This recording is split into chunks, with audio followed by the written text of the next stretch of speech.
Guys, and welcome back to my channel. So today what I'm going to do is a live demonstration of the Q-redew, and whilst I'm doing this demonstration I'm going to tell you exactly what I found to be the pros and cons of the Q-redew. If you're not familiar, what is the Q-redew? The Q-redew is a handheld steamer.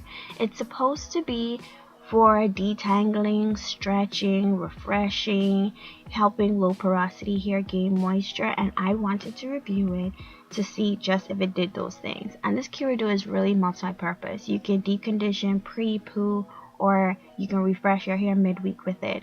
In this video I'm demonstrating the pre-poo option. I'm starting off on an old braid out. I didn't detangle my hair prior to, and I'm just applying my oil onto my hair because we're gonna do a hot oil treatment with it. So putting the oil first, I'm going to just use the Q-redew to heat up and click that oil on my hair. So the first pro and con of the Q-redew is definitely the size. When I first ordered it, I really didn't know it was that big of a device. I thought it was something that would be easy to travel with, like say you're just going on a quick trip, you just want to throw it in your carry-on bag.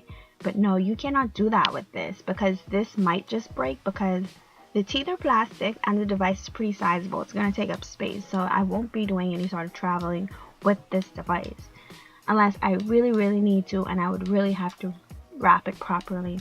But the pro to that con is that even though it is more sizable than I thought it would have been, it's very easy to hold. It's very lightweight.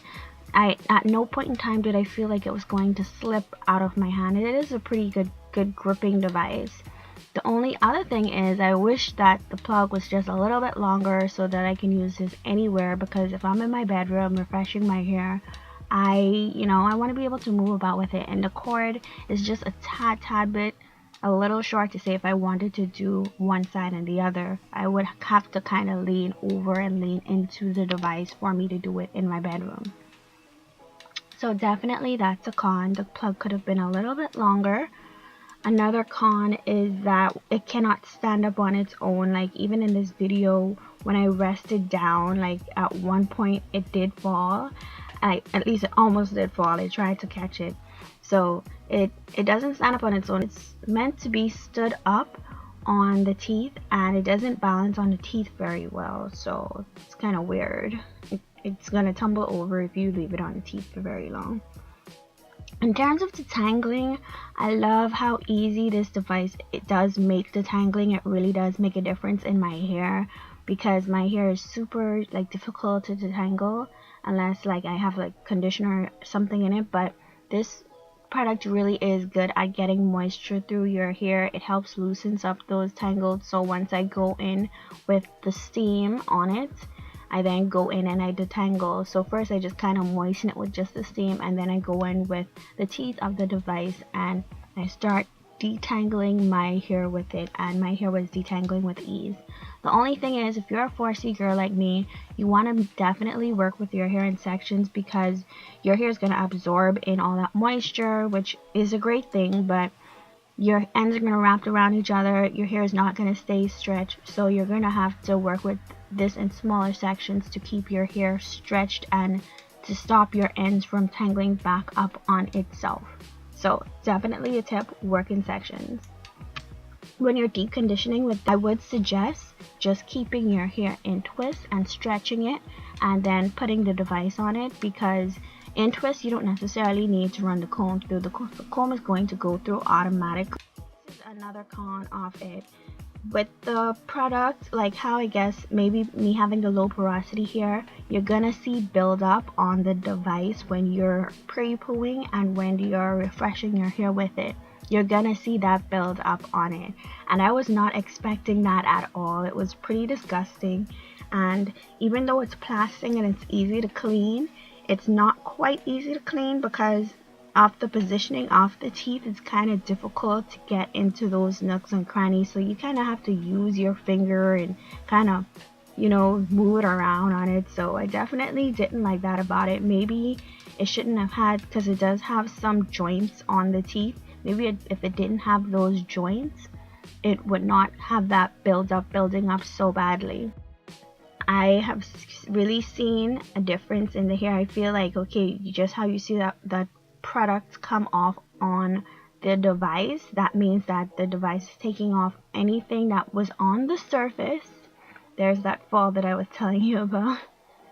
But that the device is taking off anything that's on the surface and removing any excess, because your low porosity here clearly didn't absorb it. That's why it's coming off on the device.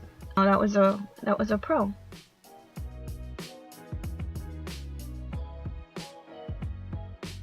The other thing that I really don't like is that this gets really hot. It gets extremely hot to the point where you would almost feel like your hand is going to burn, or that your hand is burning, because if you're holding your hair whilst you're using the steam on it, at some point you're gonna feel like your hands are burning. So I really didn't like that, and I would not suggest pointing this up towards your scalp because you would burn your scalp. But you just want to kind of do quick passes, and with the button that you hold down for the steam to come out of, you just want to do quick pumps of the button instead of holding it down, because the more you hold it down, of course, that means it's the hotter that it's coming out, whereas if you do quick presses, it's not coming out as hot. And this leads me into my last and final pro and con, which is the indicator light. The indicator light isn't much of an indication. It blinks when you first turn on the device, just saying that the water that you put in is warming up, but it doesn't give you any sort of indication once the water is gone. The light off the device stays solid. Even though there is no more water in the device, it's still gonna stay solid. So I found that kind of strange. Like, it should at least give you a beep to say that all the water is gone. But I do find that when the water is gone, it kind of steams up more. Like, I think at this point it actually was almost gone, because I realized that it was just steaming up extra, and also it kind of makes a sound. It does make a sound naturally, but when it's out of water or running out of water, it kind of sounds like it's struggling. So that's how you can tell definitely when the water needs to be added, re-added. So overall, do I enjoy this Q-redew? Yes, I do. Would I buy it again? Yes. Is it worth the hype? It's not worth the hype for a stretch style, especially like I say, if you have 4C hair, you have low porosity hair, your hair is gonna shrink up. So this isn't for stretch styling unless you're keeping your hair stretched, in which case you have to be careful because you're gonna burn yourself trying to keep your hair stretched. It does hydrate, it does refresh, it does everything that it said it does, just not for my hair type. It's not much of a stretching tool for me, because stretching would be me threading my hair and having super stretched hair. This doesn't really quite give you those results. Is it worth the hype? It definitely was. If you enjoyed this video, please be sure to like and subscribe for more videos. Thank you so much for watching, guys.